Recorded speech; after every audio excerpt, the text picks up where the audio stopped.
Hello and welcome back to Post Traumatic Revelations. I am your host, Afrah Caraballo, and today I want to invite you in for a visit. This is the eighth episode of this podcast, and we've been talking about trauma and the effects of trauma and how we might find our way out of that post traumatic darkness, the post traumatic pain. We've explored ways to organize and create a sense of post traumatic order out of the disorder left behind after trauma. After a traumatic event, we are left with a mess, really. We're left with mental, emotional, physical disorder. And most of us have multiple traumas. In our history, there's been an array of abuses and neglects. There's not just one ass beating, there's not just one rape or one incident of neglect or abuse. Nope. Most of us have a list of being fucked over. And I won't say excuse me for the language because I'm not sorry. That's where trauma lives. Trauma lives in the deep, dark, fucked upness of humanity. It sits festering behind walls of judgment, guilt, and shame. So I'm not sorry because I'm no longer ashamed. I'm no longer ashamed of what I've survived. I'm no longer ashamed of what I've endured. I'm no longer ashamed of what was done to me. I'm no longer judging myself. I'm no longer feeling guilty about possibly hurting the feelings of someone because I'm exposing the truth. So, no, I'm not sorry. And I'm not what happened to me. And neither are you. And Post Traumatic Revelations is a podcast about reminding myself, as I'm reminding you, that we are survivors. We are not what happened to us. And so, this is a labor of love and healing for trauma survivors and their caregivers everywhere. As you know, my name is Afrah Caraballo, and you may or may not know that I am a trauma survivor. I was born and raised in a religious commune in Israel with all the bells and whistles. If you can imagine it, I probably experienced it or witnessed it. My parents, trauma survivors in their own right, moved to Israel in the late 60s. And then my mom had the foresight to bring me to the US. I was 15 years old and angry. But what 15-year-old isn't, right? Angry and scared, and with a pretty extensive history of trauma by this point, I was also callous and cunning. So bring it on, I thought. Armed with anger, defensiveness, quick wit, and some sarcasm, a little charm, and an international view, I could just about manage any situation. At least that's the role I played. But then, because of my trauma history, I learned very early to trust no one, count on no one, and always have an exit strategy. At 15 years old, fresh off the boat or the plane in this case, either way, brand new to all things United States. New language, because, well, Hebrew is my first language, and we read and write from right to left. New clothes, being in a religious commune, completely covered, very conservative. New social status, well, over there, all I needed to worry about was being a girl. That was my biggest barrier. But coming to the US, I also had to learn how to be Black. Interesting, right? So Culture shock, to say the least. The thing about psychological trauma is there's really no physical injuries. Nobody knows unless you tell them. And this is especially true for people traumatized before the 1980s. So PTSD wasn't a thing, and it didn't become a thing until like 1985 ish. Shout out to Bessel van der Kolk and Company. We finally had a name for it. Emotional and psychological trauma is a fairly new concept in the span of human history. So, post traumatic stress disorder, anxiety disorder, depressive disorder, bipolar disorder, and the list goes on. But mental illness and now mental health is a fairly new concept in our history as a species. Even now, there are millions of people, parents, teachers, politicians, even friends, who don't believe in mental illness, let alone mental health. So, being a product of the 40s, my parents, no clue, right? They had no idea, no concept of trauma or depression, anxiety, or any other psychological disturbances for that matter.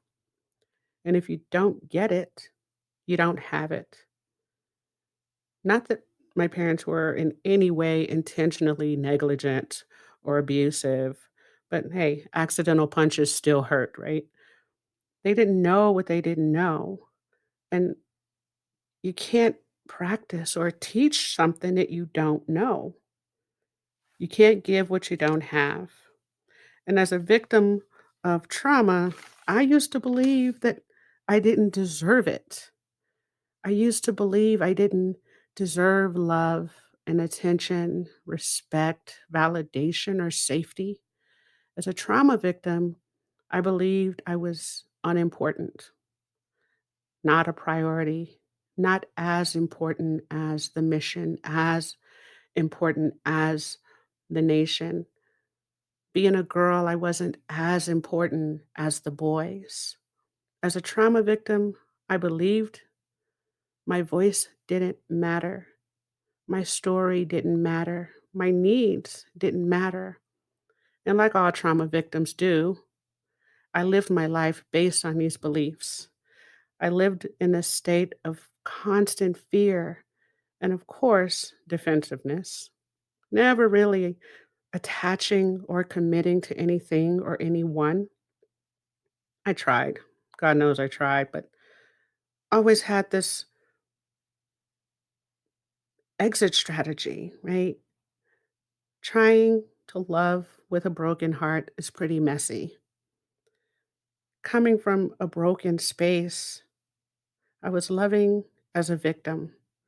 I was engaged with an exit plan, and I never really trusted anyone or myself. It wasn't until I gave birth to my daughter that I felt anything real. I felt exposed. This kid looked right through me, the armor of bullshit.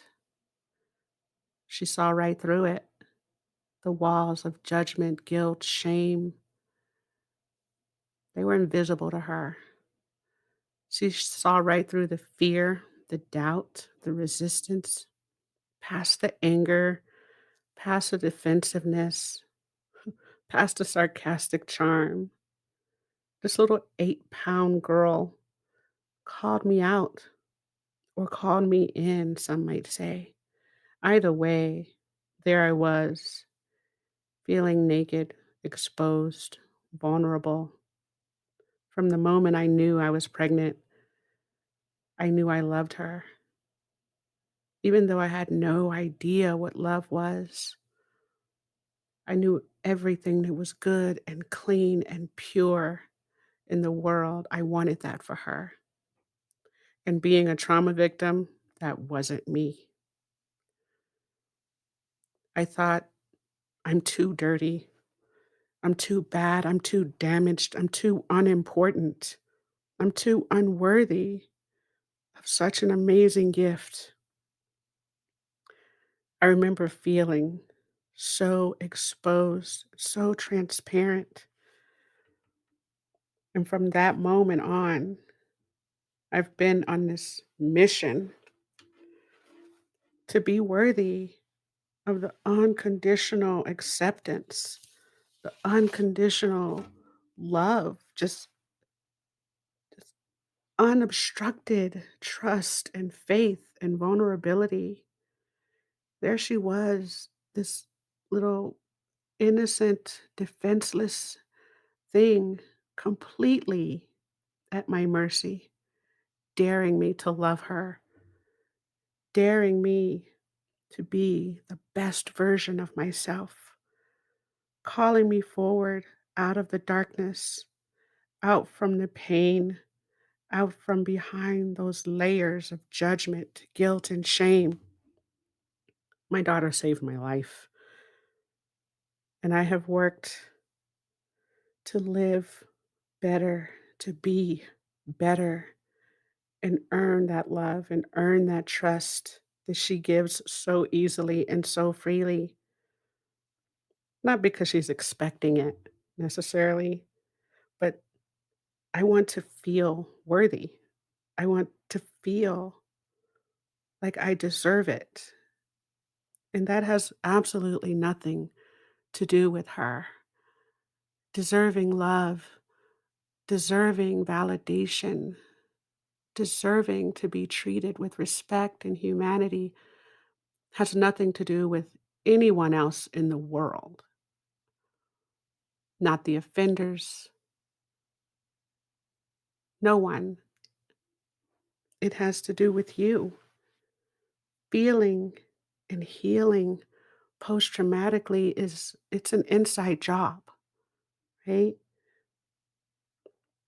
I've learned that it doesn't matter how much someone loves you, how much someone respects you, how much someone cares about you, or how smart they think you are.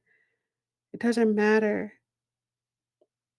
What matters is what you believe about yourself because all the love or money or anything we consider valuable, no matter what is given to you, you won't receive it or value it if you don't believe you deserve it.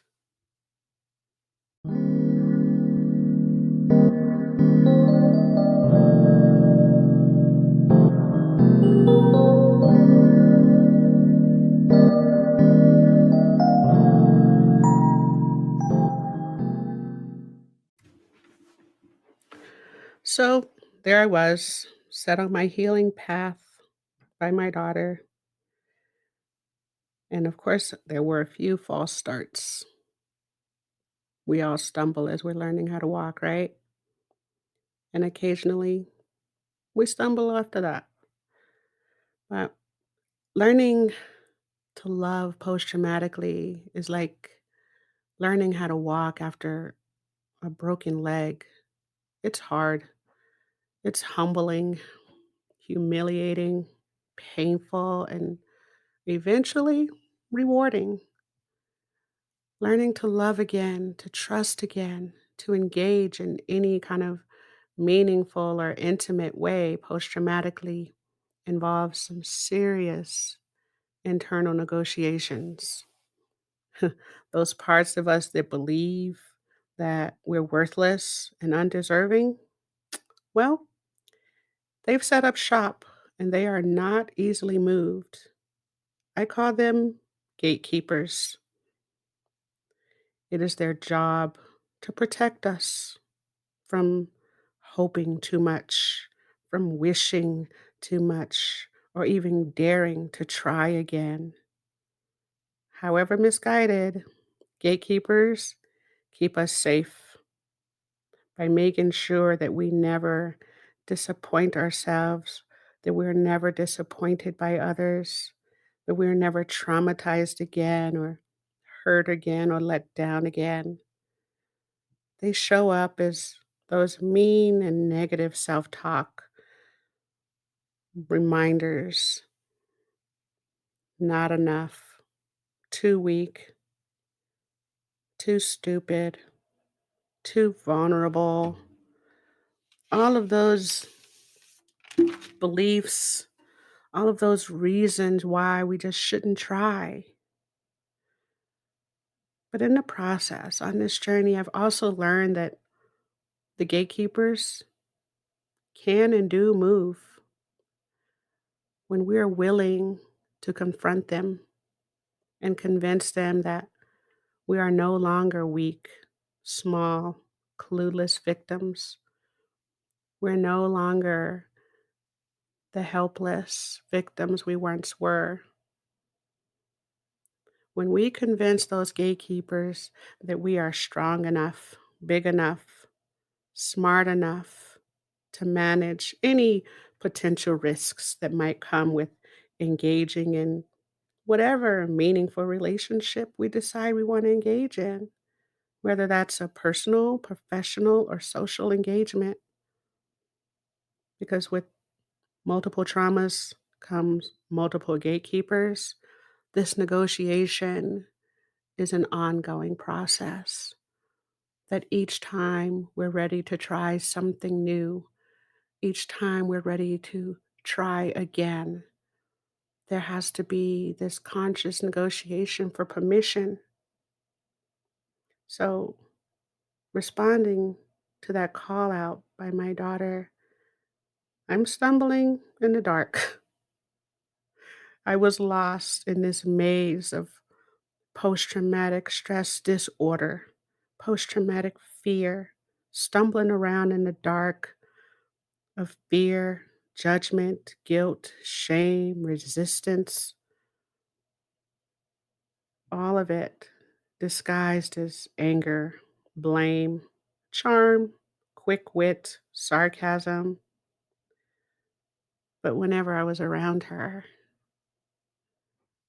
I was vulnerable, her presence disarming. I wanted and needed to be better. She deserves better. She deserves a whole person. She deserves a mom that not just goes through the motions, but can exchange the emotions, the feelings with authenticity. She deserves a whole person, even if it's a broken person. Those pieces, they're floating around inside mental, emotional pieces that can be reconnected and put back together. There'll be scarring, but there is that post traumatic order that is possible. And so I started by sharing how good it feels to be a mom of such an amazing being. And I wanted to help other moms find this joy. So I went to school for sociology, right? To study how people interact, why people interact the way they do. And then I got my master's degree in social work, where I was offered this opportunity to focus on trauma and recovery. And holy shit, what in the world? There were words and explanations and recovery. I mean, realizing that I'm not the only one who's gone through hell, realizing that not only are there words for the horror, for the terror, for the helpless, the hopeless, but there's healing, there's recovery. This was life changing. This was mind blowing. This was exciting news. Right away, I stopped spanking my kids, poor kids, and I started reasoning with them. And I stopped dismissing my needs and I started validating them. And I started organizing the post traumatic stress disorder that was inside of me. I started putting the broken puzzle pieces together. There is no back to normal, there is no delete button. We'll never forget what happened, what was done to us. We can't forget it. We can't undo what was done to us. And no, we'll never be the same. But we can be something new, something different, something better. We can heal and we can turn our post traumatic wounds into post traumatic scars. And we can let those scars serve as symbols of strength, symbols of our courage, symbols of our grace and compassion, first for ourselves and then for others. This podcast is for you. This podcast is for me, and it's for every trauma victim. Every trauma victim looking for a way out of the post traumatic darkness. I am so excited and so committed to spreading the message of love, hope, and healing post traumatically because I'm living proof that it's possible.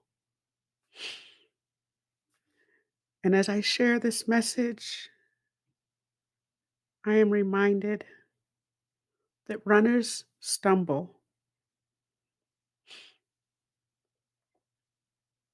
that geniuses forget, that teachers can learn, and that every one of us is a work in progress. So I am grateful for you, my reminders, my listeners, fellow trauma survivors, and mostly I am grateful to my amazing children who are my reason for living and my reason for loving. And I thank you. Thank you again for your time and your permission. And until next time, be well.